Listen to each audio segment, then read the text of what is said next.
This is the Big O Show. This is the Big O Show. All right, let's get into it. It's hot and heavy, the rumors, but then again, hasn't this been going on all season, all off season? Wasn't it Saquon Barkley?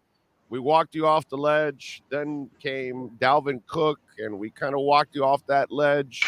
So now we got Jonathan Taylor, and of course, we got my friend Stephen Holder. You can follow him on Twitter, like I and many others do at Holder Stephen, ESPN Colts beat writer. He's been all over this Jonathan Taylor story. How you doing, my man? You doing all right? A little tired, but that's how these things go, right? The never-ending stories. Yep. I almost feel like a cruel joke has been played on running backs all off season. Saquon wanted out or money, didn't get it. Aaron Jones and Mixon had to take pay cuts. Austin Eckler wanted a trade and big money, did not get it.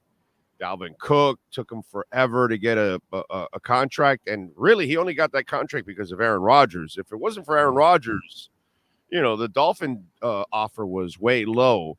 And I've kind of, they were tied to Saquon, they were tied to Dalvin, but from the stuff that I know from inside that building, I think they're just searching for low-hanging fruit. And I think the same shit is going on here with Jonathan Taylor. And the problem is the media reports, the Dolphins have interest, but what the part that they're not sharing is what kind of interest. You know what I'm saying? So, a 6-pack of Schlitz is not really going to get this deal done. And so you tell me, what are the Colts asking for? What do you know about that? Are they willing to give them away?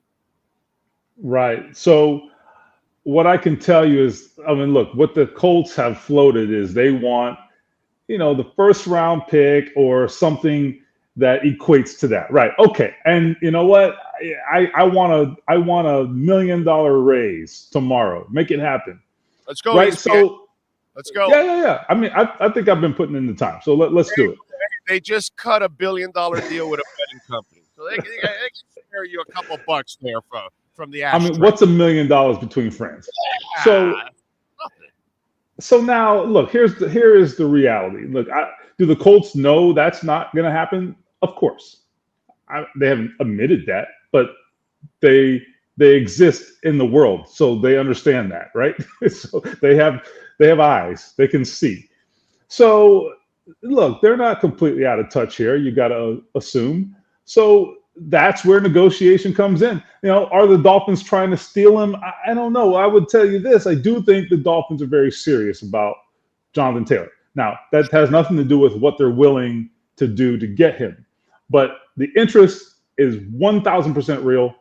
And I think it makes sense on a lot of levels.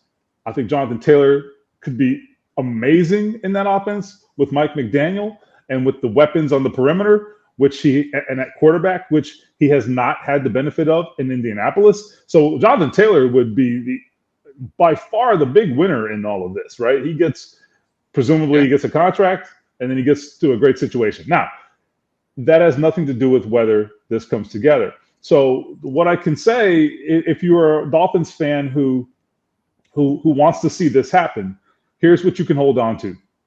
For me, I think the Colts, while it appears from the outside in, the Colts have a lot of leverage here, and they do. They can keep him, right? He's under contract. And However, tag him. Correct. However, this has gotten really ugly. Okay. And that's the key here. How ugly is this? But the other flip side of it, when you answer that question, is he willing to go Le'Veon Bell? Because that's not smart either. Go ahead. First, I'll answer that question first. Look, I don't anticipate that as being an option here. This is not a guy who's made enough money, in my estimation, to be able to do that. So I don't think that's really an option. He's got to play. He's got $4 million plus on the table this year. If this trade doesn't happen, I envision Jonathan Taylor at some point, playing for the Colts in a Colts uniform this year. But before we get to that, when we talk about how bad are things, because I think that could be the driving force here if this happens, at least one of the driving forces. What I can tell you is that the Colts and Jonathan Taylor, look, this is a pretty ugly situation. And that, I think, is something the Colts have to really think about. What is it worth to you, a team that is not in contention this year? What is it worth to you to keep this guy on your roster, potentially have this distraction, sort of hanging over your head until, I believe, the trade deadline? Because it's not as if myself and my colleagues are going to stop asking questions about trading Jonathan Taylor next Tuesday. Like, that ain't going to happen, man. Like, we're going to ask about this all the time. Jonathan Taylor's going to be asked.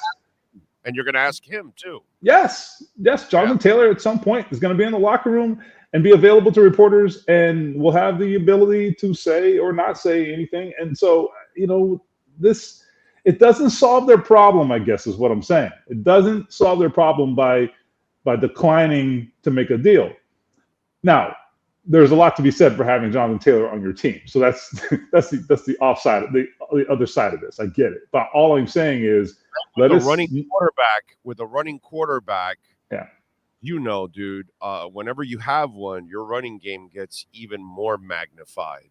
So yes. Jonathan Taylor actually will become an even bigger part of what's going on with Richardson, on the field. So, that's the other thing that I'm sure they're seeing, that having those two incredible athletes out in the open field, that's probably going to be your ultimate weapon. Yeah, I agree. I know personally all offseason, I've been looking forward to seeing that combination, to see what that looks like. With a guy like Shane Steichen at head coach calling the plays, like, that could be special. I'm not saying the Colts are going to win a bunch of games, but they could have the makings of something there, right? With that combination. Granted, Anthony Richardson needs a lot more polish, and all these things are all true. But he has to show me he can be accurate. I'm not sure about that. Totally fair. But that sucker in the open field is a monster. Yeah. Listen, he's put on weight, by the way, just as an aside. He's like 250 plus now, like 252. Man, he wasn't skinny anyways. No. It's not like he needed. Oh, he was huge. Yeah. He was like 240, 243 or something at the combine. He's put on, 7, 8, 9 pounds, man. So, and good weight. He's been working on his diet. Ryan Clark may call him a stripper. I have no comment. Uh-oh, the pit bull's mad. I don't know if you can hear that in the background. So in any event. I got 4 of them at home, so don't worry about it. So in any event, look, you've got this situation where I really think that Jonathan Taylor could be a huge asset for Anthony Richardson. So that is the obvious sort of draw for the Colts to keep him on board. Between him and Irsay, how ugly is it? Like, is because if it's so ugly that it'll get even uglier in the building, I can see them saying, well, we got it. But the problem is, how do you just give away a guy like that when you really don't have anything after him? So here's the other thing that I was thinking of. And this will feed the Dolphin Nation. Oh, shit, I don't even want to do this because it's kind of irresponsible on my part, because I don't think they're really offering a lot. But what about if they got creative and they gave back running backs? But what else does, give me I think that's totally possible, actually. In fact, I think the likelihood of that, if this deal happens, by the way, is relatively decent. Yes. Okay, so I can tell you that. What's the positions of need for the Indianapolis Colts, just out of curiosity? Okay, so offensive line depth would be good, but but everybody could say that, right? That problem. Forget about that. Okay, right. Everybody's got the same issue there, so that's one thing. Cornerback they are so young. Like, I'm talking about, they got rookies and second-year guys out there at cornerback. They traded Stephon Gilmore. They've got Kenny Moore, but he's primarily a slot. Really good slot, but not necessarily a full-time outside corner. So they've drafted 3 corners. Okay, if that tells you anything. Do they need an outside or an inside corner, or they could use the outside? They need outside. Yeah, perimeter. Well, I don't know about outside, but inside he can't play a little outside. But Nick Needham is a proven corner, and he's coming back from an injury. Yeah. I could see a running back, a Nick Needham, and some kind of a late round pick, like a 4th rounder or something, for Jonathan Taylor, something like that, like where they have extra of this and this and a late pick, and then that solves a couple of needs for the Colts. And Miami is not giving up much again. Now, again, the question is, what does Jonathan Taylor want in money? Because if he wants money, that's the other thing that I don't think Miami's going to do. I don't think they're going to break the bank for him. You know what I mean? The funny part is, and you and I talked about this before, the people that want Jonathan Taylor, well, then eventually, once they give him a big contract here, if they ever would, then they're going to be ripping Chris Greer for doing what no one else in the league does. No one dishes out contracts. And please stop mentioning Christian McCaffrey out there, okay? That is the outlier because they weren't paying a quarterback. And that's why they did it, because they had to surround a 7th-round quarterback. And Jimmy Garoppolo at that moment was making $6 million a year. They had no money invested in quarterback, and there's no future money to be invested in quarterback. That's why they can do the luxury that they did in the 49ers. No one else is paying running backs nowadays. So you tell me, where does this whole thing end up, and what does Jonathan Taylor want too when it comes to, No, your 49ers caveat is very fair. Look, there's a very unique situation with McCaffrey. I agree with that. And also the McCaffrey contract, that money's not out there right now. That's just not out there. I think everybody, including Jonathan Taylor, likely knows that. Now, what does he want? That's a tougher question. What I will tell you is this. He wants a long-term deal, and long-term, by running back standards, what are we even talking about? We're talking like 3 years is what is my 5-year deal with the 3 years guaranteed, basically. Whatever. But basically a deal. They're 3 years. You know what I mean? Come on. Right. So anyway, the issue is, I think Jonathan Taylor. My understanding. Let me rephrase it. My understanding is Jonathan Taylor is doubtful that he will ever get a long-term contract in Indianapolis, right?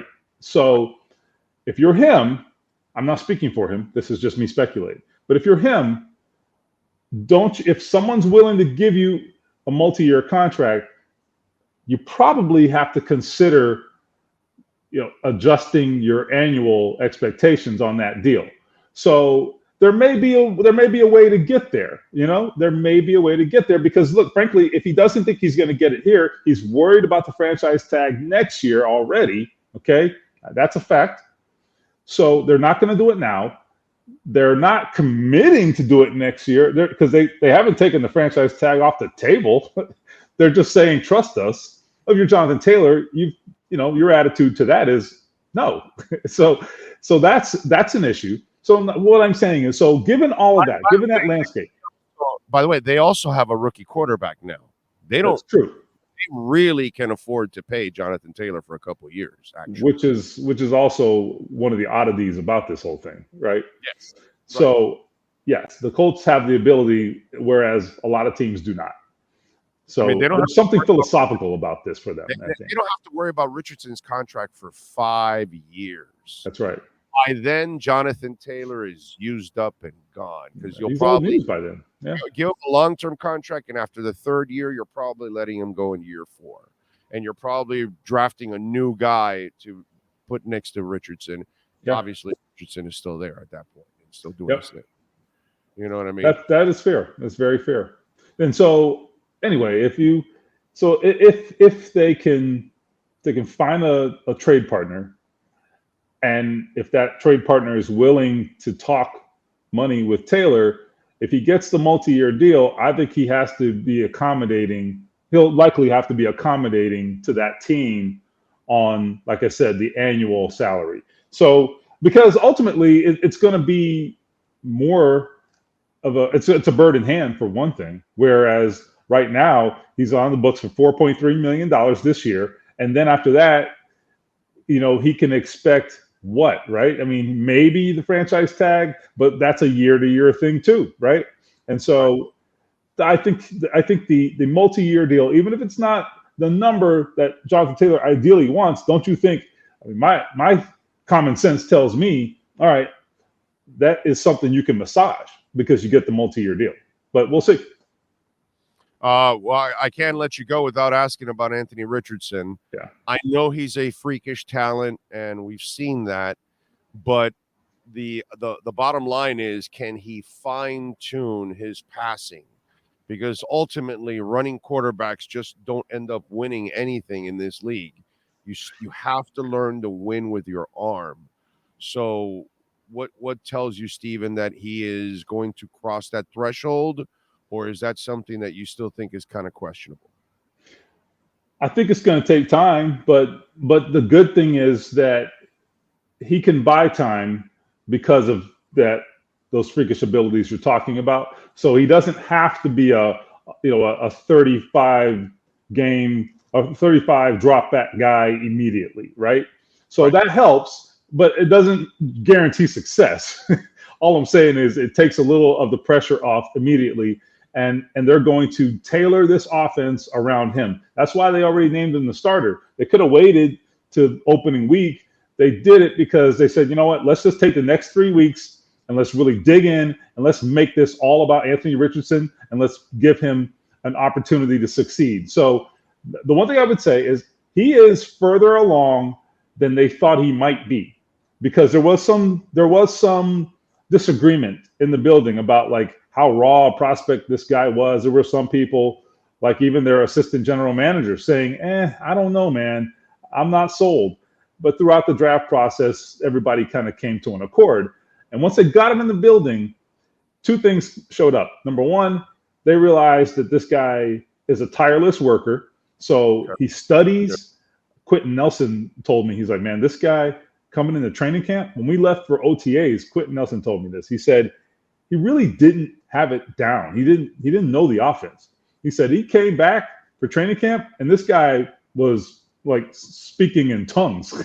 He's like, he was on it. So he said that tells me he really, really buckled down. So he's diligent, and he has a lot of football smarts that maybe got overlooked in the draft process because everything was about his limited experience, which is fair, right? But if you have the knowledge, you understand the game, they can teach you. He still has to mechanically fine-tune some things. That is going to be up to him, but I trust that he's going to put in the time and the effort. I think it has a decent odds of success, but look, man, we've been wrong about better players than Anthony Richardson, so who the hell knows? No, but at least he has a foundation. He's no John Manziel, in other words. He's not talking about partying or Jamarcus Russell, who didn't also take it serious. We've seen those guys that have come in and I mean, I won't put Johnny Manziel and the Jamarcus Russell and Anthony Richardson. These are freakish talents. Yeah. But in the end, work ethic is what it's all about, dude. If you don't, especially at quarterback, if you don't have it, dude, it's going to be very hard, near impossible to succeed. The only follow-up I would have to that is he's so young. Why not start Gardner Minshew and kind of work him in slowly, packages, then start him as the season goes on? Whereas, they have the history of starting Peyton Manning, and Peyton survived the 24, 26 interception season, all that crap. Rookie record. Yeah. But not a lot of quarterbacks, they get shell-shocked after they have terrible years. So what happened, that kind of stuff, are they worried that if he goes out there and he has, some failures, that it affects him? You know what I mean? And so that's the only reason why not bring him along piecemeal instead of just throwing him right to the wolves right away. That's the only thing I would say, because Gardner Minshew is a beautiful bridge quarterback, actually. No, totally fair question. And I think it's something they really considered. And there's no question about it. I mean, if they were thinking about, if they had no intention of ever considering another quarterback as a starter, they would have signed someone else. They could have just signed any old quarterback, right? They signed Gardner Minshew because I think he is a viable starter if you're looking to get to the rookie quarterback eventually. So there's no doubt about that. Now, so why'd they do what they did? I think a couple things. Number one, they do think that Richardson's demeanor is such that he can handle the ups and downs, because I do not think everyone is wired to do that. No. The things these quarterbacks got to go through. I mean, you got the world on your shoulders. It's hard, man. It's hard. He is mature beyond his years. I have really been impressed with how he handles himself and his demeanor. His maturity is just so impressive. So they think that's something that he has going for him. The other thing is that they think, now, right or wrong, we will see, but the Colts think they have a little bit of an initial advantage bringing him in now because no one has seen Shane Steichen's offense, at least in the context of Indianapolis, and no one has seen it with Anthony Richardson, who is obviously a very unique quarterback. So they think they can pull some surprises early in the season in terms of what they show offensively, and maybe that's their ticket, And so it's a totally different offense with Gardner Minshew. It's a totally different offense, for better or worse. So we'll see if they're right, but that's where their heads are at. Yeah, and that is the truth, that they didn't get another quarterback that is kind of complementary. They got a guy that's completely different, and that's usually the case. Yeah. It's hard to find, I know that Baltimore can only find a backup that's a Pro Bowler too at the same time. You know what I'm saying? Oh man, Baltimore can pull that off, Steven. Okay, that's right. No one else can pull that off. All right, I'm a backup. That's a Pro Bowler, baby. The pickings are slim out there too. Let's be honest. And listen. We know that from the teams we cover. Quarterbacks are slim, bro. Apparently. Listen, we know all about quarterbacks from the teams we cover. Let me tell you. Yeah, definitely. Yeah. Although I'm expecting our guy to have a big year, boy. If he stays I'm rooting for him. For him. Yeah. Play, bro. He can sling it, dude. His issue is just injuries for me. I've never questioned his ability. I think I'm the nutbag that says he's a left-handed Montana. That's what I say he is. Hey, listen, man. I'm not saying he's going to win 4 titles. What I mean is I think he's a winner. I think he'll win here. The question for the thing with him, he's got to learn to be smart with the football. What Breeze did, what Greasy did, what I'm trying to think of some of the other smaller guys like that that they had long careers. What they did was they got rid of the football, bro. You don't hang on to the football. All his injuries, the hip, the 2 ankles, the concussions have all been from 3.85 seconds to 5.1 seconds. Wow. You've been in this league a long time. Is a quarterback supposed to hold the ball for 3.85 to 5.1 seconons? No, right? Drew Brees perfected it. You hit it on the head.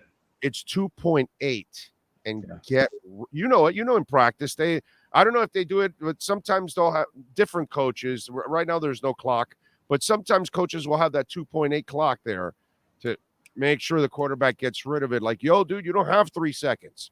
2.8, get rid of it. And all his injuries, 3.85 to 5.1 seconds. I timed them all. You can't do this, bro. You can't play hero ball. If you're Josh Allen and you're Ben Roethlisberger, bro, play all the hero ball you want. You can take some hits. But when you're Drew Brees and you're, a guy like Tua, get rid of the ball, bro. They're too big. They're too big. That's right.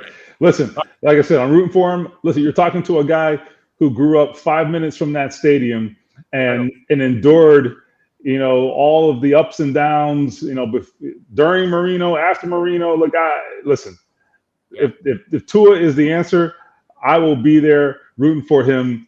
I'll be the first guy in line rooting for him because it's been a long time coming. I always root for you, my brother. I appreciate you. Follow him on Twitter at Holder Steven. And, of course, keep up with his work, Dolphin fans, because you never know what's going to happen. We'll see. Steven, I appreciate you immensely, brother. Thank you. All right, man. Anytime.